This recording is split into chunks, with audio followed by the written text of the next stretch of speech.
Hello, and welcome to Inside the Avatar Studio.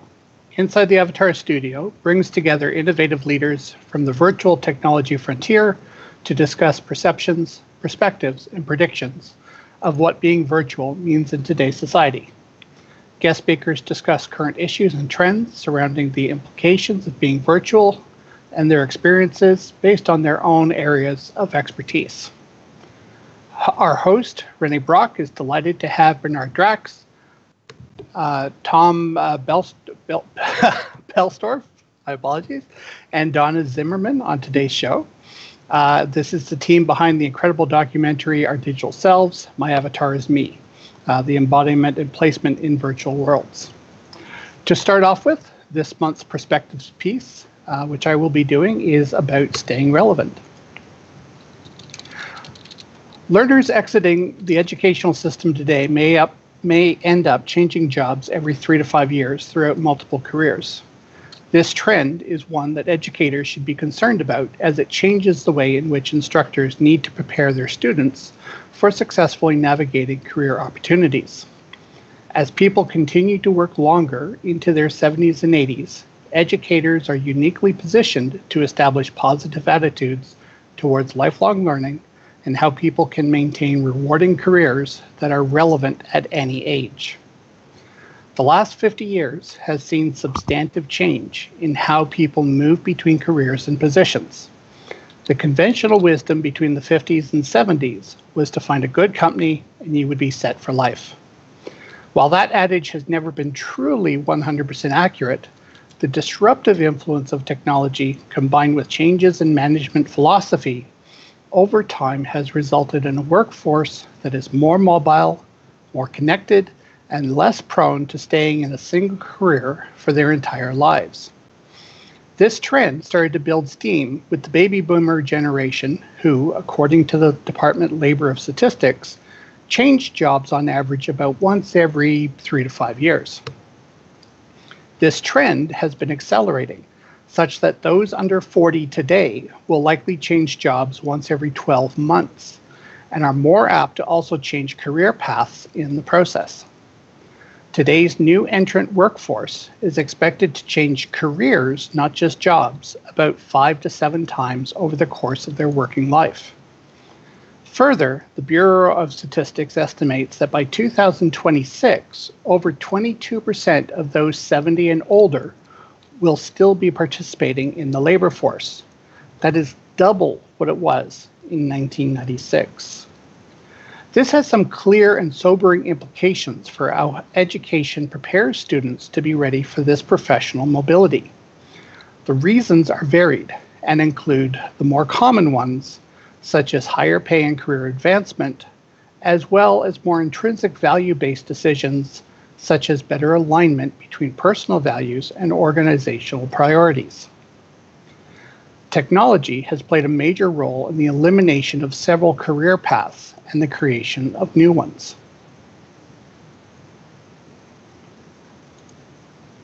Many such careers have only truly existed within this past decade. These new career paths have had a significant impact on women in the workforce and those continuing to work past 65. Technology has also led to changes in how corporations choose locations for manufacturing plants, putting more emphasis on foreign rather than domestic ones. While most people would tend to agree that the benefits of technology have, on the surface, increased their quality of life, those benefits have come about as a result of an increasing population, increased automation, increased mobilization, increased number of seniors working into their 70s and 80s, and increased globalization. So on the one hand, we have an increasing workforce, and on the other, we have technology and automation trying to eliminate jobs in the name of efficiency. It's no wonder people feel that their future employability is under threat. This decades-long trend of philosophical and economic change both affects and is affected by how the educational system chooses to prepare students for future careers and future potential mobility. Industrial age education practices of providing finite knowledge are underselling students' potential and diminishing their ability to be employable in more than one career path. As technology and automation continues to shift the playing field, education in later life and the ability to adapt to new career situations will become increasingly important in order to remain relevant through to retirement, regardless of when that occurs.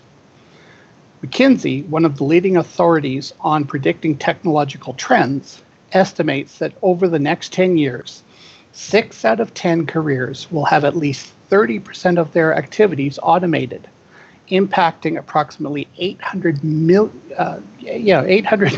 people working around the world.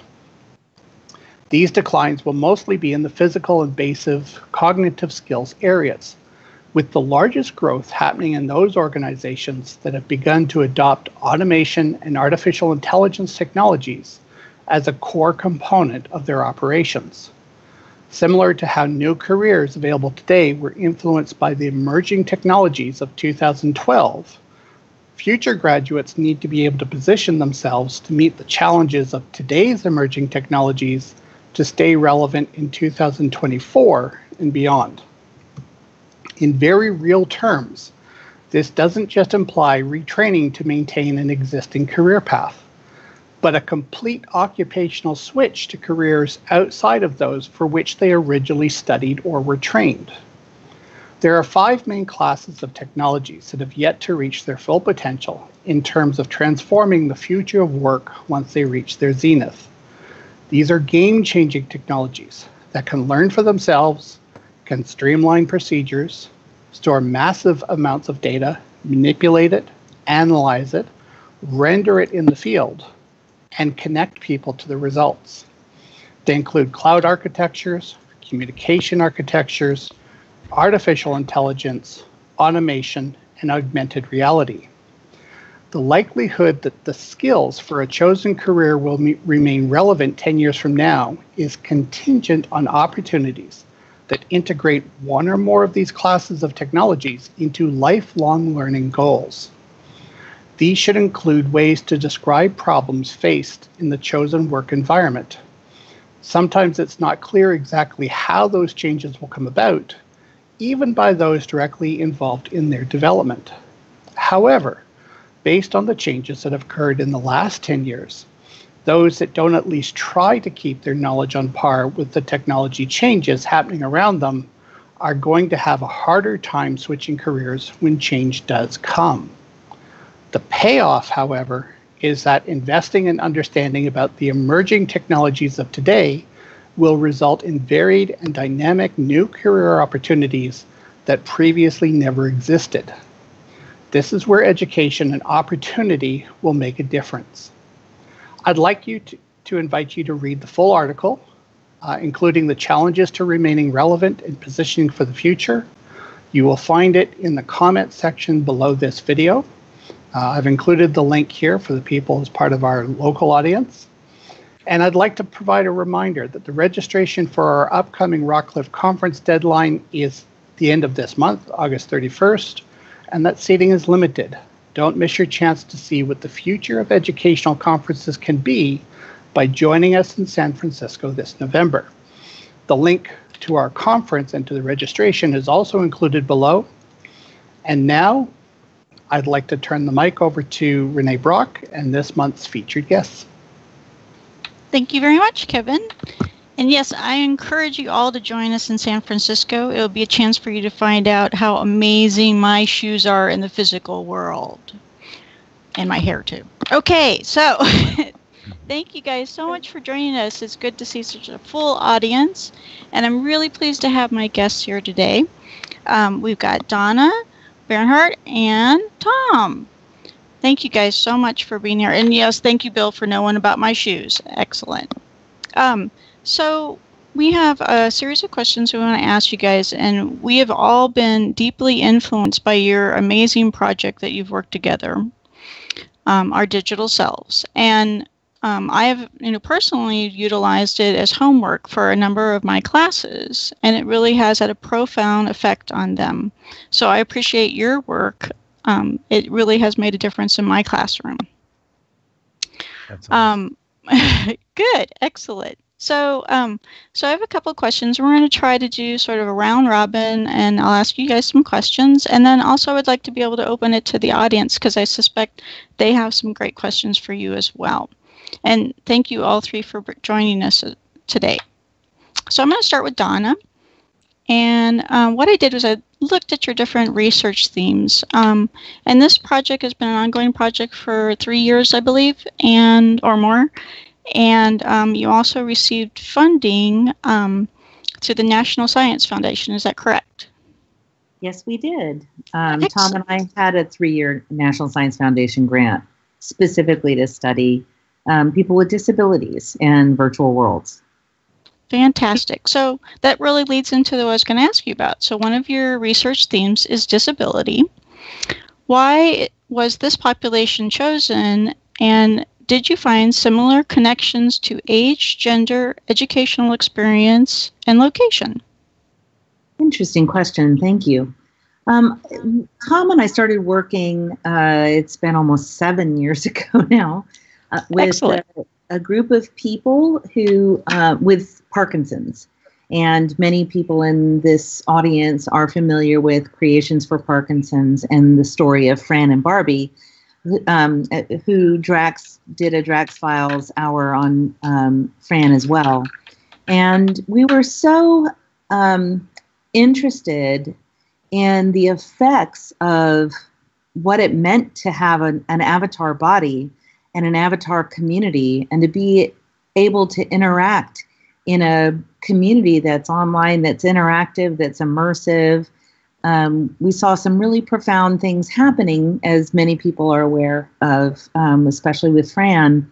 And we wanted to broaden that a bit to look at people with broader disabilities. And we weren't specific to, it didn't have to be a visible or invisible disability.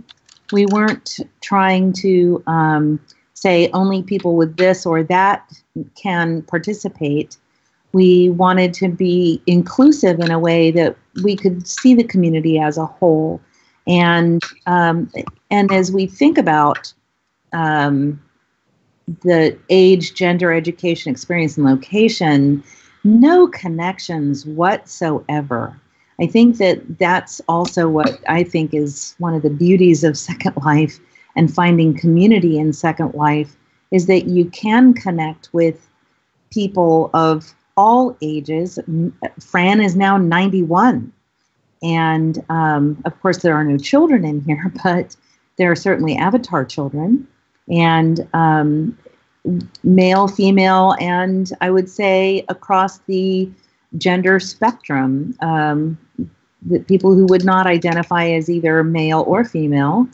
And I think likewise, the education experience varied from very basic education up to a couple of people who have PhDs. And likewise, one of the other beautiful things about this community and as you would see on the video, is that people are from all around the world. So where I think it was a pretty good snapshot of the population sample of Second Life in general. So we had people certainly from the US, quite a few people from the US, but also from England and Germany and Austria and Italy, and the guys might fill in a couple of blanks there, but primarily European and American, but all time zones. And as a result, we also tried to make sure that we met at all sorts of different times to accommodate people with different time zones, as some of these people with disabilities are working, many are retired, some aren't able to work. So we got a really wonderful, diverse cross-section of humanity that joined us on this adventure and the journey of learning more about what bodies mean in a virtual world, and what relationships and community means, and probably most important was, what is ability and how do we define ability? Because they reminded us with some frequency that they look at themselves as ability diverse, everybody has ability. Everybody has some form of disability. But in Second Life, we can fly. We have superpower. We have super abilities, right? So, and for some people, walking might be a superpower. So it was a really wonderful way to engage people of all sorts of demographics, as well as ability and disability. That's fantastic to find out. And, one of the things I was going to ask also about disability. Can I chime in real quick? Because Trady, her voice in Second Life is very low. Yeah. People have mentioned that Franja has a hard time hearing her. Trady, if you could bring it up a little bit in World. I don't know if you turned it off or... And people are having a good time with the live stream, too, to be able to hear her. So thank you for mentioning that, Drax. Actually, that's a good example of, someone might have a different ability and they might not be able to hear. And because virtual worlds allow for folks to be in here and folks don't necessarily know if people have different abilities, did you find that this was a really good medium also because those different abilities? I wish there was a different word than disability, right? This was the right medium to be able to do this research. Right. And one of the things that we found that was really fascinating is sometimes we would hear from people, welcome to my world. If we had problems with sound, it would be, so this might be what it's like to experience some life with being deaf or with hearing impaired. Or even as was really, we got a hint of that at the very early part of the work we were doing with the people with Parkinson's, where one day the lag was so awful that our avatars were just stuck. We couldn't move as we were trying to do an experience together as a group. And one of them said, welcome to my world. This is what it's like to be in my body in the physical world. So the technology can be both abling and disabling. And the physical world can be both abling and disabling. But this medium allows people to express themselves and their abilities in ways that we can't see in the physical or can't do in the physical world. So, and I'm sure Tom will touch on this as well. The fact that we have a medium where we can have a body that moves and can hug another person, and that we can use our voice if we choose to. We can engage in text if we choose to. And if you've seen the video, you've seen Cody, who works a mouse with his foot because he's not able to do that with his hand. So it was, to me, one of the really amazing things that I learned from this as well was that it's important that we think about design of technology as providing capability as well. So when does a hand controller sit on somebody's foot and become a hand controller if they have no hands or can't use their hands? How important is it that we are able to, thank goodness Shyla had text to speech or speech to text and could transcribe for us sometimes, because we always tried to do things in both text and voice for folks in our community that were either blind or deaf. And that's one of the other wonderful things about this technology is that it provides in ways that, text does not appear before our eyes in a physical world. So people who are deaf have to count on people who know American Sign Language. So in here, text is our typical conversation method. So as a matter of fact, I didn't even think we should have been transcribing our audio in here today as well. Yeah. That's definitely something that we have to work on for the show. So thank you for mentioning that. Okay, great, Donna. Thank you. And Lynn, that's a great idea. We should have this transcribed later. Good thinking. See, Everyone's got great ideas. And what a profound thing that you guys experienced in that this medium is available for so many folks. So Tom, I have a question for you now. So embodiment is another research theme that you guys have. Please explain what that is and how it impacts interpersonal interaction online. Sure. And let me know if how does my sound sound? I'm hearing a little feedback. Do I sound okay? No, You're sounding good for me. You're okay. Okay, good. Okay, great. So once again, thanks for inviting us and doing this. And just as a quick side note, it was interesting to hear that first presentation about questions about the future of work that Kevin was talking about, because actually we encountered a lot of disabled folks in Second Life engaging in forms of entrepreneurship, sometimes not making that much money, sometimes making more money, and these questions about the future of work and inequality, I think, are really interesting and important, and we could talk about those more if there's time. I'm an anthropologist, and anthropologists study what makes us the same, and we study what makes us different, right? There's some things that humans share that are universal. All languages have nouns and verbs. And then there's some things that are very specific to one culture or even to a subculture.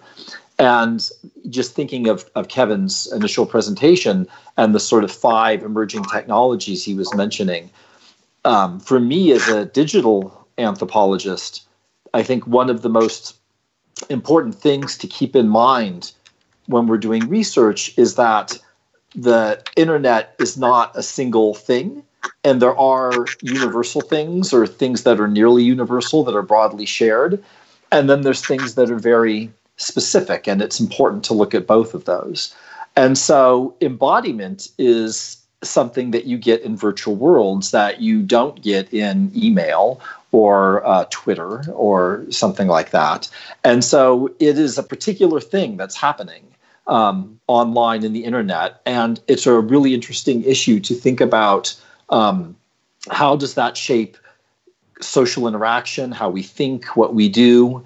And it's a great topic to think about in relation to disability, because there are, of course, psychological and neurological mental disabilities, but there's a lot of physical and sensory disabilities as well. And a lot of disabled folks think about embodiments a lot. It's part of their everyday. They can't take it for granted, and they have really interesting insights to say about embodiment. And a quick point, whenever you study it, no community is ever unanimous. That's another thing you learn from being an anthropologist. And in the disability community or communities that exist around the world, online and offline, I just wanted to note that there are some really interesting debates out there about the term or the concept of disability itself. And there are some people that are really pushing this idea of being ability diverse, and that there's a spectrum and a range of abilities, and who don't like that term disability. There are other people in the community who say that idea of ability diverse is a way to make able-bodied people feel comfortable and not confront the reality of disability, which includes ableism and discrimination, but is more than that. And there are many people in the community or communities that very much embrace the notion of disability and are thinking about that. And so I just want to flag that, because as an anthropologist, I'm not judging either way. I'm just, the debate itself is what is really interesting to me, right? And so in terms of the embodiment, we learned so much about what people do with their bodies when you can have more than one avatar body. Do disabled people do that or not? And if so, why? Do disabled folks choose to have their disability visible? Like, for instance, an amputee might have an avatar that does not have legs or not. Yeah, I'm hearing I can turn off my in-world voice. My lips will stop moving if I do that. Just turn it down. It's turned way down. Tom, if you just turn the sound down, I don't think it'll make the echo then. Okay, my sound is turned way down already. Yeah. My sound is turned way, way down already, so I'm not quite sure. Let me sit back a bit from the computer and see what happens. I think someone might have an open mic. But anyway, I'll try and continue. It's Mal Burns. If you could turn off your mic, I think that might be what's going on. But anyway, just a quick point to make, and then Drax and Trady can chime in as well. But when you do this kind of research, you never know where you're going to end up, and that's one of the funnest things about ethnographic research. When we wrote our grant that you mentioned, we did not have one word about doing a film. That was something that just happened because of a set of opportunities that came about through Drax.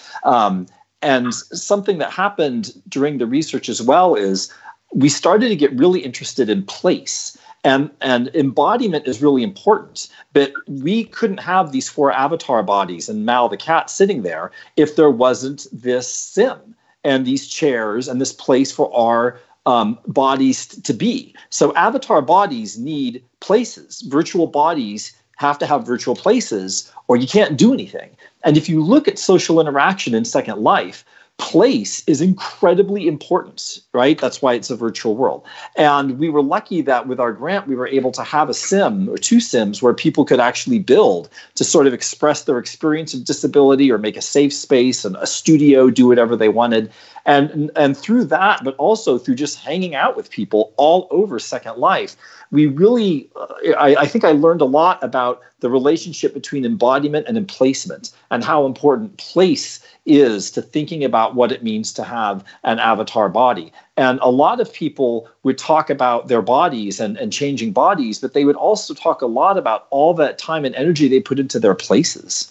And different places and builds, or Ladybug is a great example. Ladybug, I mean, we got you at the end of the project, but oh my God, we could you could talk about yours later if you would like. And so I think that was something that was a real insight for me, because I think if you look at popular culture and like the movie Avatar or Matrix or whatever, there's a lot of obsessing over avatars. People think they're sexy, people think they're weird, people think they're really interesting, and I agree 100% that they're interesting, but you can't have them without place. And the way in which disabled folks make place is incredibly creative and interesting. And I think thinking back to sort of Kevin's 5 points helps us think about the specific things that virtual worlds are going to be making possible. And especially when you think about augmented reality, because what's different about augmented reality is that you have 2 kinds of place overlaying each other, right? Online and offline overlay each other. So you have simultaneous online and offline place, which is a really interesting thing that we're still trying to figure out what that is going to mean for the human journey. So those are some quick thoughts on embodiment. Wonderful. Thank you. And that actually goes right into what I was going to ask Drax. So the research theme. Yes, there you go. Okay. We are so used to talking over each other in all these other formats. It's very nice to have for once a linear, disciplined discussion with my colleagues here. We're trying. Okay, so one of the other research themes is virtual worlds and how it's important to have setting or place in this project. So you've been able to blend the physical world and the virtual world in your films, like the Drax File series. How has that assisted in the understanding of virtual spaces as actual places and making the engagement between people very real? It's a good question. And I've done this, of course, for some time. And I think I told you the story also, that it was so sort of baffling once I realized that people have such a hard time realizing that the avatar in Second Life is sort of steered by a physical person. And I've done all this stuff before sort of starting in 2013 with the Drax Files format, all these other 150 whatever machinima since 2007, where I never understood why people shrug this off as like, yeah, I don't know, interesting but weird. And then when I more specifically juxtaposed the avatar and drew this connection also, with a specific type of editing, then people came back to me and said, wow, I understand. So the avatar is actually the real person, right? And they go, guys, I've been doing this stuff, for 8 years or whatever, and now you realize this. But it is a very esoteric concept still, and we're so used to, I guess, through video games and non-player characters or agents, that I think most people in the mainstream assume that what they see in these digital worlds are not real people, and that's still something that needs to be communicated, and so that's at the core of the film. I was going to say one quick thing that came up earlier about sort of when Trady was talking about the erasing of disabilities. We just had this discussion in Sansa, which is also featured in the film, and I learned a lot by making the film, and one thing that I learned is that I was actually not as aware of, as I should be, how virtual worlds do not erase all these divisions and borders, and especially for people with disabilities, some disabilities become actually more pronounced. And of course, Ice Guy, our wonderful friend who is deaf, comes to mind, that in situations where voice is the primary communication device, she feels left out. And she always feels then, of course, awkward to having constantly, hey guys, can somebody please transcribe for me or subtitle? And so as we move on to other worlds, the primary use in communication is voice in Sansa, and also high fidelity, and that's pushed to a certain extent by the industry. But the other point is also what I learned, with Parkinson's, exactly, but also with Cody, for example, who has said that when he tries to chime in conversations that are often very fast-paced, and he, of course, has a hard time speaking. And the interesting thing is Cody's manner of speaking is almost like a foreign language to me. I mean, I interviewed him over Skype and NSL for many hours, and after a while I realized if I really totally go into it, I can understand him. It's you have to go on his plane, basically. It's like a meditative state. But he shared with us a story when he is in SL in a social situation and he starts talking, people will be very vicious and will say things like, oh, look, is he retarded or what's happening with him? So, right. But what was your question again? about bringing together the virtual and the physical, I guess, in this medium of the film. That you've been, very successful at showing that the combination of the virtual spaces and the actual spaces, and just asking, like, has that really helped? Instead of just doing a straight machinima, you're in world all the time. That never works. See, this is the thing that I think people really need to realize, and that's wonderful for us. And I still do machinima and actually have a big sort of a sci-fi machinima side project as a hobby.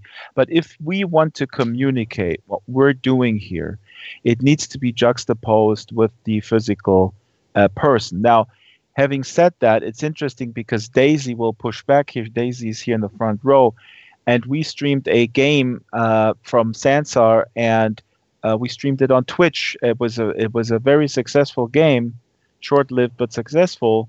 And a lot of Twitch people in the gaming context, they put like a little picture of themselves in the real world, like a camera on the side, and so they stream the game full screen, and then they have themselves in the corner. And I opted with this particular project called Hover Derby. I didn't do that because I wanted to stay in the complete immersion. The reason why I chose to do that in Sansa is because in Sansa you have real-time tracking, okay? And that's a huge step up from Second Life. Don't get me wrong. I know I'm going to get hate mail or whatever. People try to misconstrue this. I've been attacked about, Dragster is abandoning Second Life. Not true. I'm saying that as we move forward, the ability to have very accurate facial tracking and motion tracking of your body is quite amazing. Of course, that doesn't solve all these problems, and many people with physical disabilities won't benefit from that. wrapping this long answer up with going specifically to your question, what I learned through the film, through making the film, is how powerful it actually is in the context of the film. The fact that some people are not seen in their physical embodiment, but it only works in the context of the film because we have Tom and we have Trady as the thread guiding us through, and we have some examples where we see who they are. If that were not the case, if let's say Shyla or Cody were not visible, or Solus were not visible in the film in their physical self counterpart, this would not have worked. But because they're making the decision to be in front of the camera in their physical bodies as well, and others have declined my incessant pushing, and thankfully so, because it is their right to say, no, I don't want to appear in front of the camera. It's my right to have my story told without being dragged in front of the camera. This is actually a huge cultural problem in the media. Media will say, well, yeah, okay, I'm interested in telling a story. Now, I'm working in a medium of television or a documentary. Can I come by with my camera? And then you decline to do that. And then you go, well, then I'm going to look for somebody else or whatever, And then, okay, well, I'll put a black bar over your face. Lady, who was in the audience, I learned so much from Lady, and the others, but Lady specifically. And I know a Lady, we were going back and forth with. I was telling Lady, I can fly to you. We can film. I'm so glad that the film is so powerful, and Lady was able, and the others were able to be side by side with all the others in a very, very equal way portrayed in the film, no matter if they chose to show their physical selves or not. And that, I think, in the subtext sends a huge, powerful message, which is the avatar that I chose to represent myself in this context is me. And that's it. And so, yeah. In Excellent. other words, I have one more? One more thing, just like Steve Jobs. So, in other words, this was initially not that I expected that everyone would be so forthcoming as to appear in their physical body, but this is one thing that, in hindsight, it was a blessing in disguise, which made the film much more powerful. Yeah. Excellent. So just to add something to this, there's Drax is talking about, for those of you who didn't see the film that Drax made about this research. In that film, but in many films that Drax has done, he will show people their avatars and their physical world bodies. And in the documentary, he also did that. But of the 13 folks who are featured in the documentary, I think it was 5 or 6 agreed to appear physically as well. The others are only in their avatar bodies, but they get equal treatment in the film, which is a very interesting choice that Drax made. And there's 2 things at once here that are going on. One thing that Drax is saying is he's making a decision about trying to explain to the broader world what the heck virtual worlds are when so many people are still confused about them. And it's funny, this is what happens with the new technology. In virtual worlds, still, we forget how new they are. If you look back from around between 1915 and 1920, Bell Labs, like the telephone company, put out these amazing ads to explain to people how to use the telephone. And they had to explain things, for instance, that if you're talking to someone 100 miles away on the telephone, you don't need to speak louder than if you're talking to someone who's 5 houses down, that the telephone actually makes it the same volume. And they actually said you don't need to get dressed before you pick up the phone because the person actually cannot see you. And it's easy for us to laugh about that now. But when the telephone was a brand new technology, people didn't have anything to go on except their previous experience, right? And with virtual worlds, people are falling on previous experience and thinking that avatars are just cartoons, that they're fake, that they're not real. And so, many of you are educators, and Drax is making a pedagogical decision that by showing the physical, the online and the offline, let's call it, embodiment of folks, he helps people make that connection that this is a single human being online and offline. But aside from that pedagogical thing that happens, there's all kinds of cool storytelling possibilities and narrative possibilities that also emerge. So it's a decision that Drax made that was, in a way, almost born of necessity to try and explain what's going on, but then has led to these really unexpected, interesting, things that he's able to do as a director, as a filmmaker, that you see in many of his films, not just our Digital Selves. So it's an interesting, make a lemonade out of the lemon or whatever, where he's done it for this sort of pedagogical purpose, but then these other interesting possibilities start to show up. So it's a really interesting process.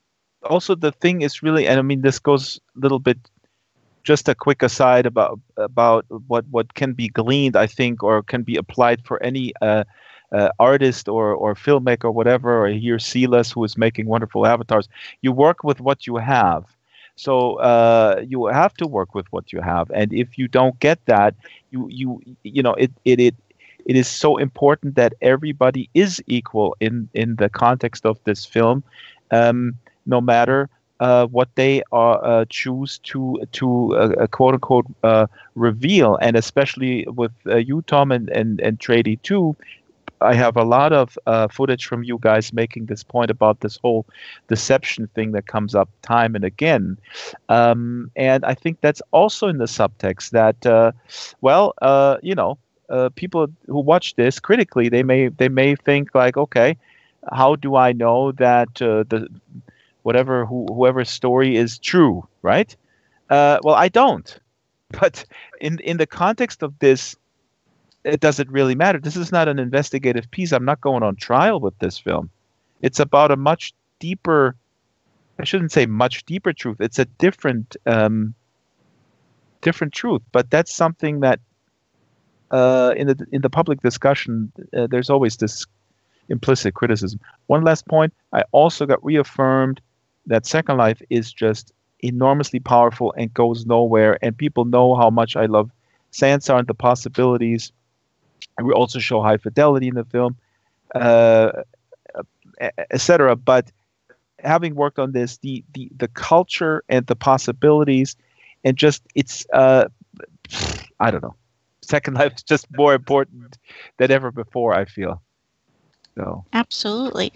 Thank you, Drax, and thank you, Tom, for chiming in. So I have a question for Donna, but I also wanted to do a little bridge. So you mentioned something about like people have different perceptions of what we're like in world and out. And I always inform my students that you can't control what people think of you. You can just go forward in intent. And Drax, when we lived in the same community, people had certain thoughts about both of us. And you know what they thought? Let me tell you what they thought. Okay, this is what they would say. Mm-hmm. They would say, you were the loud German, and I was the girl in orange tights.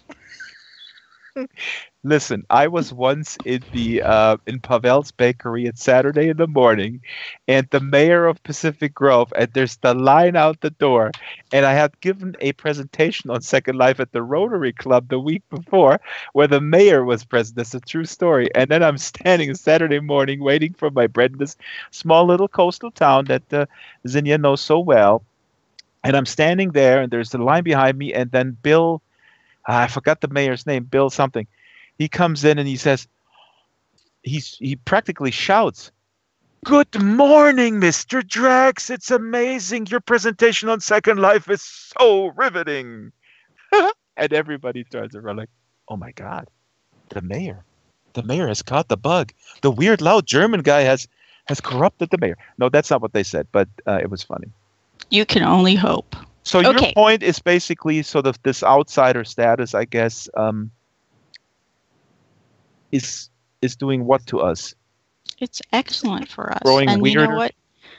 and so this leads into, you know, what I want to ask about Donna, which is selfhood. So we're all a bunch of, you know, geeky weirdos. Yay, you know, I don't have to go to my science fiction fantasy conventions anymore to be with my kin.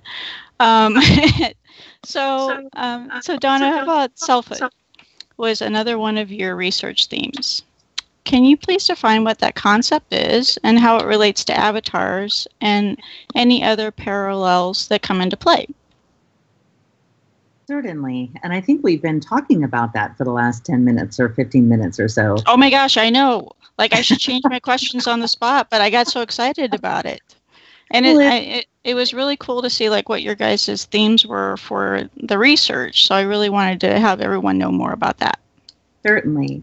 And selfhood essentially is that sense of how do we identify with ourself? Who are we? How do we express ourselves? And I think even if you look at the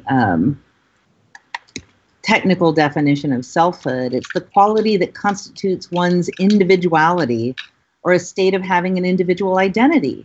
So identity is obviously so profoundly important in this work as it is for everybody who sits in this room. And that is that, and I think Beth said it beautifully earlier too, that it's silly to try to say that we don't manipulate our identity in either world. So I have on my work attire for this event in the physical or in the virtual world. I'm not going to tell you what I have on in the physical world. I'll just tell you I'm really comfortable. And it's summer, and I'm not at the office. So I can present myself in any way I choose in here, as I do also in the work world, or in the physical world, whether I'm dressed for work, dressed for play, dressed for comfort, dressed for a special event. We always are changing our appearance in the physical world.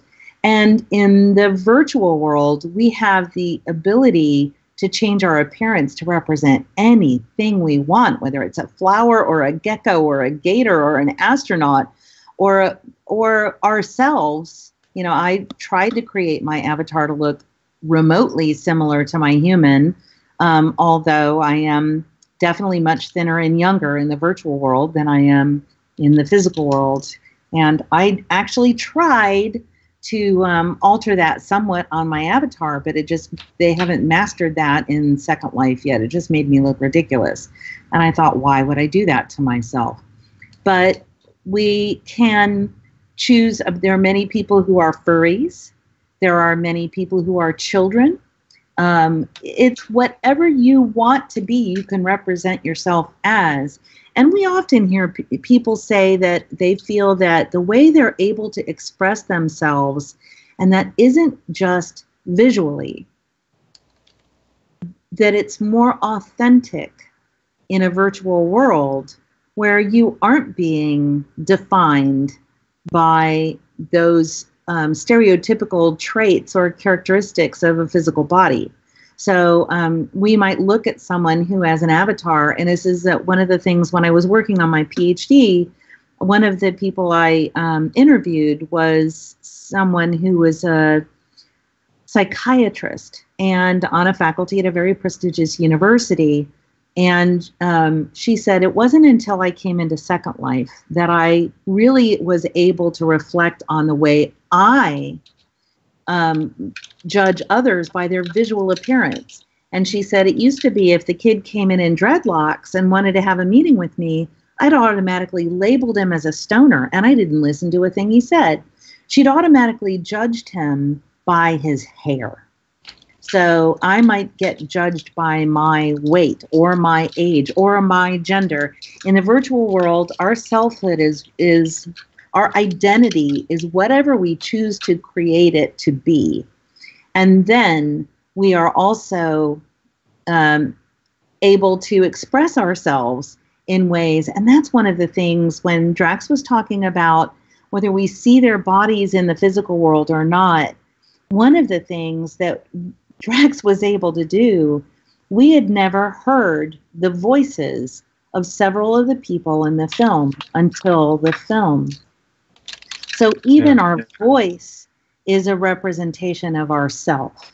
And whether you are self-conscious about your voice, I know one man who was part of my original research who would refuse to use voice in the virtual world because he had a very Southern accent that he'd always been teased about, that people always said he called him stupid because he had a...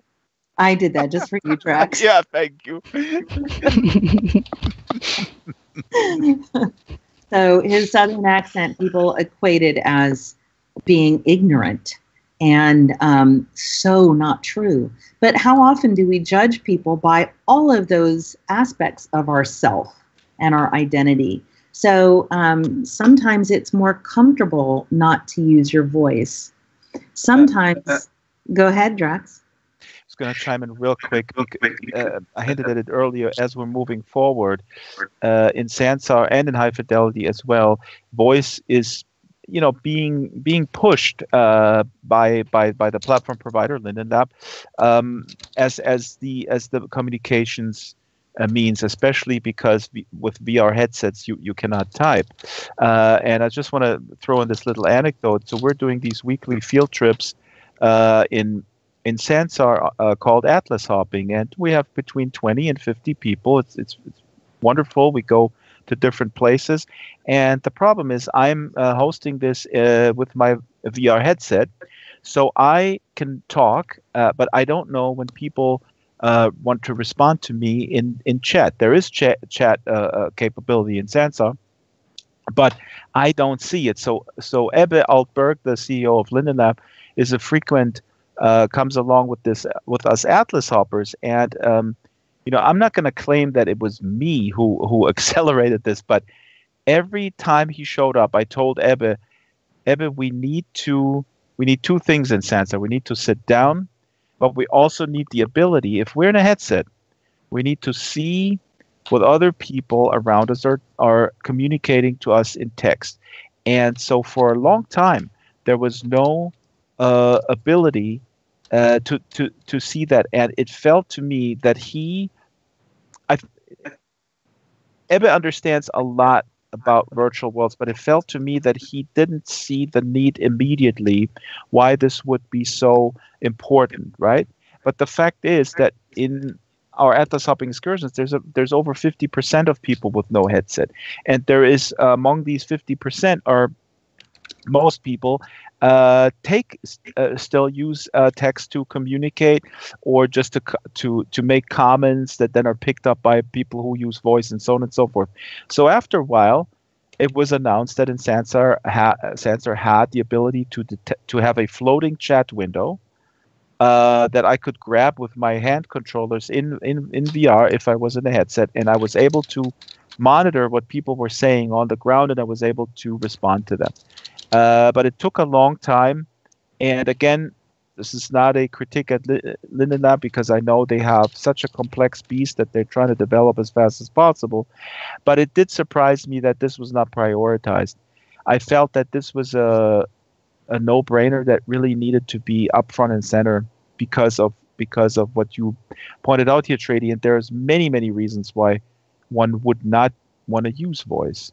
You could also maybe people are maybe sleeping, like where I am. I'm in a relatively small apartment. People are sleeping, and they're probably calling the cops on me right now because it's 1 a.m. As they should. Oops, the doorbell. That's the cops. I gotta go. Okay.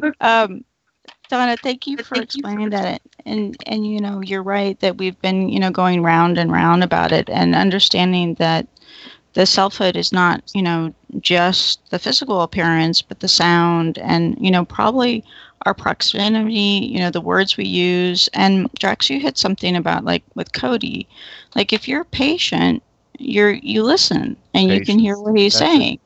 And you know what? That's it. And the patience thing, this is what I learned as well. Shyla was very articulate with that in the interviews we conducted. this is something we can learn, and we must learn, and that is so frustrating that these worlds, everything is faster paced, and people are focused on, on just surviving oftentimes, and then we look at everything from sort of a economical angle, and how does it benefit us? And that's the whole. I mean, I'm not going to go into this whole system critique because I think it's intimately related to, frankly, neoliberalism, that we all see ourselves more as economic actors rather than human beings. And so the willingness to be patient in a conversation is declining, and that's a big problem. And you can see this so stark with when you have people with disabilities. Ice Guy was oftentimes is in Sansar as well. And sometimes it's hard when I say, as the host, which I'm in VR, and it's hard for me to host the program and type at the same time. And I ask around, like, who wants to put text out there for Ice Guy, because she can't hear us, and oftentimes there's no volunteer. So. Absolutely. And, folks like Ice Guy actually open our eyes to what they experience. I mean, that's one thing I think we've all gained within virtual worlds, is that we meet people that we may not normally get to encounter, and we start to understand what their experiences are so that we can be adaptable and patient and responsible and polite. So that's going to run into my next question to Tom. So Tom, another one of your topics or themes for your research was looking at digital culture. How will virtual worlds and the development of a digital self change our brains and beliefs? Well, let me see. Oops. I'm going to be there. Now you got me in both. Let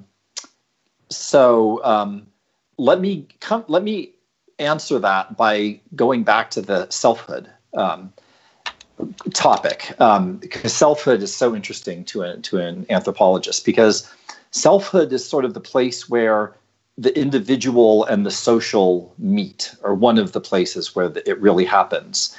And it really helps you think about the relationship between choice and constraint in society. Hey, Cody. So, before we were starting up, Zinnia, you were talking about being a geek, right? And how you don't have to go to the sci-fi convention anymore. And I was thinking about how when I was a teenager, I was a geek. There were a lot of different kind of teenagers. There were jocks. There were the geeks. There were the various, the science kids, whatever. That were all kinds of teenagers. But if I was growing up in France in the year 1300, I couldn't be any kind of teenager because the concept did not exist. And, my original research is on gay and lesbian Indonesians. And until the 1970s, there was no idea of being gay in Indonesia. 200 years ago in America, if I had been there growing up in America, I'm gay, but the idea wasn't there. And so I could not have that selfhood, even if I wanted to, because the idea was not there. And so these categories of selfhood, there's a lot of flexibility or choice that we have, but there are limits to choice. And that sort of links up to the neoliberal point that Drax was making, where people often want to think we have total choice all the time, and that our identity is sort of like a big Walmart of life where you go in and you pick your favorite kind of cereal. But that's not how selfhood works. It works within the limits of a culture that you are in, or multiple cultures. And even in Second Life, if you haven't thought it, then you can't do it. And then people get the idea of being a furry, and then there's a lot of different ways to be a furry. So these selfhoods, these categories of selfhood have a history. They come into being, they go away, they come back, right? Some cultures have 2 genders, some have 3, some have 4. And so the ideas and concepts are really important. And there is a interplay between choice and an agency and culture, which is not only a constraint, it makes things possible, but it does shape what is thinkable. And people sometimes don't like to hear that. I can be anything I want. But I don't care. If you were in France in 1300, you couldn't be a teenager. I'm sorry. It didn't exist. And now we have tweens, right? That's like a newer thing, right? Now you can be a tween. There's all these new categories of the life course, right? That's why, like in some cultures, like in traditional Jewish culture, you're a kid and then you have a bar mitzvah at 13 and then you're an adult, because there's two categories, the child and the adult. There is not an in-between category historically. So just to, to think through that issue of selfhood, because then how will things change our brains and beliefs sort of going forward is a really interesting question. And if I knew the answer to it, I would be very rich. So I can't answer that future question. But one thing I would say, sort of building on some points that Donna and Drax were making, is the development of different kinds of digital selfhood will change our brains and beliefs. But I think the biggest changes will be in what becomes thinkable, not the technology narrowly construed, not the goggles or the watch or the implant or whatever it's going to be, the self-driving car, but the ways of living and the ways of thinking are just as important as the technology. The technology never exists in isolation. And what I said a little bit ago, 500 years ago, you couldn't be a teenager even if you wanted to. The category didn't exist. Now you could be a lot of different kinds of teenager, right? Well, also, you couldn't actually have been disabled 500 years ago. The category of disability is really quite recent. It really is really in the 20th century. Before that, you had blind people, you had quote-unquote cripples, you had people with certain diseases, but they were not seen as a unified category. And it was really the rise of the Industrial Revolution and forms of work that played a very important role in the history of the idea of disability becoming thinkable. So I just wanted to mention that like disability is another great example of a category of selfhood that was not always there. And in different places around the world, it can take different forms. And that includes online, right? Because now online is a place as well. So it's not just American culture and Indonesian culture and Bavarian culture or whatever, but Second Life culture, Samsara culture. Well, you're sitting next to me, so I had to. What is Bavarian culture? Getting wasted and hitting each other with a beer stein? I am not going to stereotype Bavarian culture, Drax. I'll leave that to you. Yes, you'll be perfectly good doing that. But so, I can't say for sure how will this change our brains and beliefs, but I think it's really important for us to be proactive in thinking and asking questions and watching what these things are doing, and not just the technology narrowly construed, but how it's getting used socially. And Daisy, you're absolutely right. These things are moving targets. They are constantly changing. And one reason why it's important for us to be thinking about these things is we live in a world where pretty much all virtual worlds and online environments are owned by for-profit corporations that have particular sets of interests and link up to states and governments in very particular ways. Even if you just look at the old-fashioned web and websites, I think the only nonprofit website that's in the top 50 anymore is Wikipedia. I mean, there's very few. And certainly with most virtual environments, they are owned by for-profit companies, which is not necessarily a horrible bad thing, but it means we need to keep on top of this, because it's up to us, what these things will do. And there's just, as Kevin was saying in his open comments about the future of work, just to add something to what Kevin was saying, there's all these new possibilities around work and these technologies. But what I wouldn't want us to see happen is to have those questions turned entirely into questions of worker training and education. Because there are also questions about who owns the companies and what are the tax systems in place? And could we imagine a world where everyone works 2 hours a week and can retire when they're 50? Why are we having all this technology if it's not making this stuff possible? And that throughout the history of technology, political problems often get reframed as technological problems to be fixed. And it's always more than that. And so just as I think the question of the future of work and digital technology it links up to questions of student training, but it's way more than that, right? It's about income inequality and power. In the same way, these questions about the future of virtual worlds, and including for disabled folks or not, regardless, for everyone, are about the new technologies that make new things possible, VR, all these other kinds of things. But it's also about the economic and political structures that are getting put into place. And Jaron Lanieri, who's a well-known sort of, internet commentator and theorist, who's the guy who basically invented VR, has a wonderful concept of lock-in, where which is really true. If you look at the history of technology, once one technology wins out, VHS wins over Betamax, Windows wins out, whatever, certain ideas can get locked into place that can then be very hard to change further down the road. Once something becomes a standard, right? Once something, MIDI gets set, or phone numbers get set, or texting once a certain technology gets set and becomes sort of generalized, it doesn't mean that it can't be changed, but it's a lot harder than at the beginning, if you see what I'm saying. And one thing we've really seen in this project is, over and over again in the history of technology, people design cool new stuff, and then halfway down the road, they're like, oh, wait a second, some people have disabilities. Oh, hey, let's do a patch to address disability. That is not the best way to do it. The history of technology shows that quite clearly. And there's a danger of that happening again.